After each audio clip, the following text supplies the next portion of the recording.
سے پتے اور کانٹے بھی ہو تو کھاتا ہے. تو اب وہ ساتھ ساتھ ناشتہ بھی کرتے جا رہے ہیں اور کچھ چل بھی رہے. یہ گویا کہ اونٹوں کا یا اونٹنیوں کا معاملہ ہو گیا. اور سوار جو ہے وہ چونکہ اونگ رہے تو ظاہر بات ہے کہ ان کا تو کنٹرول ہے نہیں، ان کو آزادی حاصل ہے. ترتعو و تسیر، وہ کچھ کھاتے پیتے بھی ہیں، چر بھی لیتی ہیں اور چلتی بھی ہیں. فبینما معاذ علی ارسل رسول اللہ صلی اللہ علیہ وسلم، تو اسی کیفیت میں کہ حضرت معاذ اللہ تعالیٰ کے رسول صلی اللہ علیہ وسلم کے نقش قدم کی پیروی کر رہے تھے، ساتھ ساتھ چل رہے تھے، اپنی اونٹنی کو آپ کی اونٹنی کے قریب رکھ رہے تھے. وَنَاقَتُهُ تَأْكُلُ مَرَّةً وَتَسِيرُ أُخْرَىٰ، اور خود حضور کی اونٹنی کا حال بھی یہی تھا کہ ادھر ادھر چلتی بھی تھی چلتی بھی تھی. کچھ ادھر منہ مار دیا ادھر منہ مار دیا، کچھ جو ہے وہ ناشتہ جس کو میں کہہ رہا ہوں ناشتہ بھی کر لیا تو چلتی بھی رہی. اکثرت ناقت معاذ، کہ اچانک حضرت معاذ کی اونٹنی جو ہے اس نے ٹھوکر کھائی، کسی چیز سے ٹھوکر لگی. فقبحها بالزمام، تو حضرت معاذ نے اس کی لگام کھینچ کر اسے سنبھالنے کی کوشش کی. فحبت، تو وہ بلک گئی. اب یہ اونٹ کا اونٹنی کا معاملہ بالکل نقشہ جیسے کہ ایک واقعہ ہماری نگاہوں کے سامنے، ایک سین جو ہے وہ چل رہا ہے، وہ آپ کے سامنے نقشہ آ رہا ہے. حتی نفرت منہا ناقت رسول اللہ صلی اللہ علیہ وسلم. اب کیونکہ یہ دونوں اونٹنیاں قریب قریب تھیں، حضرت معاذ کی اونٹنی حضور کی اونٹنی کے ساتھ ساتھ چل رہی تھی، تو جب یہ حضرت معاذ کی اونٹنی بدکی تو حضور کی اونٹنی بھی بدک گئی. وہ بھی بدک گئی کہ یہ کیا معاملہ ہوا، کیا حادثہ ہوا، یہ پچھلی والی اونٹنی جو ہے یہ کیوں بدک گئی ہے. ثم ان رسول اللہ صلی اللہ علیہ وسلم کشف عنہ قناعہ، اس پر حضور صلی اللہ علیہ وسلم نے اپنے پردہ ذرا ہٹا کر، ہودج کے اندر تھے نا حضور، اونٹ کے اوپر ہودج کسا ہوا ہے، اس کے اندر حضور جو ہے وہ استراحت فرما رہے ہیں یا بیٹھے ہوئے ہیں. لیکن یہ ہے کہ جب یہ اونٹنی آپ کی بدکی تو آپ نے اپنا ہودج کا جو ہے وہ پردہ ہٹایا. قناعہ فالتفت، پھر آپ نے ادھر ادھر دیکھا. فَإِذَا لَيْسَ مِنَ الْجَيْشِ رَجُلٌ أَدْنَىٰ إِلَيْهِ مِنْ مُعَاذٍ، تو آپ نے یہ دیکھا کہ معاذ سے زیادہ کوئی بھی آپ کے قریب تر نہیں ہے پورے لشکر میں سے. پورا لشکر تو منتشر ہو گیا، کوئی ادھر ہے کوئی ادھر ہے، کوئی ادھر اونٹنی چل رہی ہے کوئی ادھر چل رہی ہے، پورے جو جواد طریق پورے راستے کی وسعت کے اوپر پھیلے ہوئے. تو آپ نے دیکھا کہ معاذ قریب ہے. فقال یا معاذ، تو حضور نے ارشاد فرمایا، بلایا، اے معاذ. قال لبیک یا نبی اللہ، حاضر ہوں میں، اے اللہ کے رسول، اے اللہ کے نبی، میں حاضر ہوں. قال ادن دونک، حضور نے فرمایا اور قریب آ جاؤ اور قریب آ جاؤ. فدنا منہ، تو حضرت معاذ اور قریب ہو گئے، اپنی اونٹنی کو لے کر اور قریب آ گئے. حتی لصقت راحلتہما احداہما بالاخری، یہاں تک کہ دونوں کی سواریاں ایک دوسرے کے ساتھ مس کرنے لگی. حضور کی اونٹنی اور حضرت معاذ کی اونٹنی جو ہے وہ ایک دوسرے کے ساتھ وہ رگڑ کھا رہی ہے، لصقت. فقال رسول اللہ صلی اللہ علیہ وسلم ما كنت احسب الناس منا كمكانهم من البعد، ہمیں تو یہ گمان نہیں ہو سکتا تھا کہ لوگ ہم سے اتنے فاصلے پر ہیں.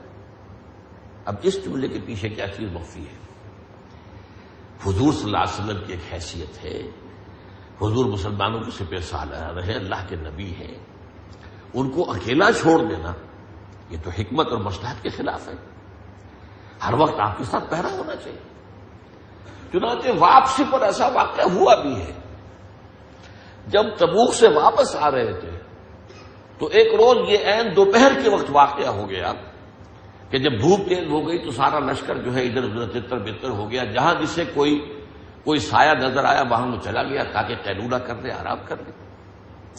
تو حضور نے بھی اسی طرح ایک جو بھی درخت تھا اس کے سائے میں جگہ بنائی، اپنی تلوار جو ہے اس کی ٹہنی سے ٹانگ دی اور اس کے سائے میں آپ استراحت کرنے کے لیے لیٹ گئے اور کوئی آس پاس تھا نہیں. اتنے میں ایک کافر کا مشرک کا وہاں سے گزر ہو گیا.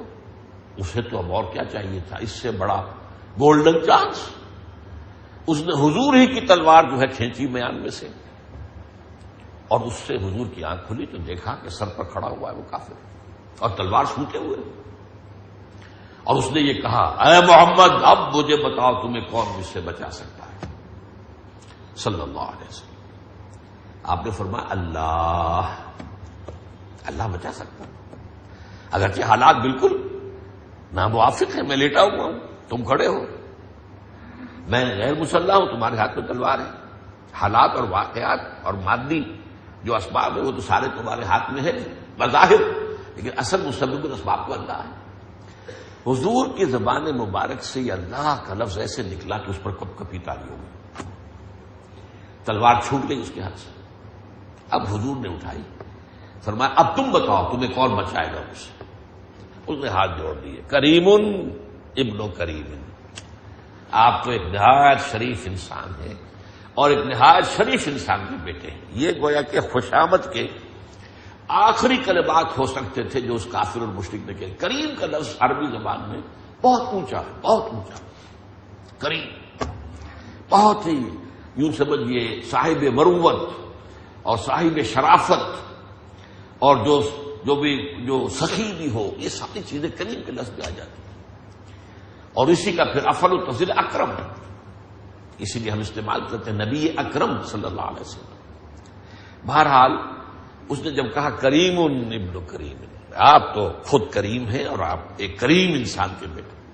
آپ نے فرمایا ٹھیک ہے میں تمہیں چھوڑ دیتا ہوں، تم جاؤ، لیکن ایک وعدہ کرو، مسلمانوں کے خلاف کبھی جنگ میں شریک نہیں ہوگا. آپ نے یہ نہیں کہا ایمان نہ ہو، یہ تو گویا کہ ایک جبری ایمان ہو جاتا. فرمایا کہ کبھی بھی مسلمانوں کے خلاف کسی جنگ میں شریک نہیں ہوگا. اس نے کہا میں وعدہ کرتا ہوں. اور جا کر پھر اس نے لوگوں سے کہا جئتکم من اکرم الناس، وہ لفظ اکرم استعمال کیا اس نے، میں تمہارے پاس اس وقت شریف ترین انسان کے پاس سے آ رہا ہوں. تو یہ واقعہ میں نے آپ کو اس لیے بتا دیا اضافی طور پر کہ فی الواقع یہ کیفیت جو ہے غزوہ تبوک ہی سے واپسی کے سفر کے دوران ہو گئی. تو حضور نے اس پر ذرا حیرت کا اظہار کیا کہ یہ لشکر والے جو ہیں ساتھی، انہیں یہ احساس کرنا چاہیے تھا کہ حضور کے ارد گرد جو ہے وہ کچھ نہ کچھ لوگ رہتے. تو آپ نے فرمایا ما کنت احسب الناس منا کا مکانہ من البعد، میں تو نہیں گمان کر سکتا تھا کہ لوگ ہم سے اتنے فاصلے پر ہوں گے. فقال معاذ، اب معاذ نے کیا کہا رضی اللہ تعالی، یہ ہمارے لیے سبق ہے. یہ وقت ہوتا ہے نمبر بنانے کا، جسے ہم کہتے ہیں عام زبان میں، ہاں جی لوگوں کی آپ گواہی کریں، ہاں جی لوگوں کو احساس ہی نہیں ہے، لوگوں کو خیال ہی نہیں ہے، لوگ جو ہے وہ سوچتے ہی نہیں ہیں.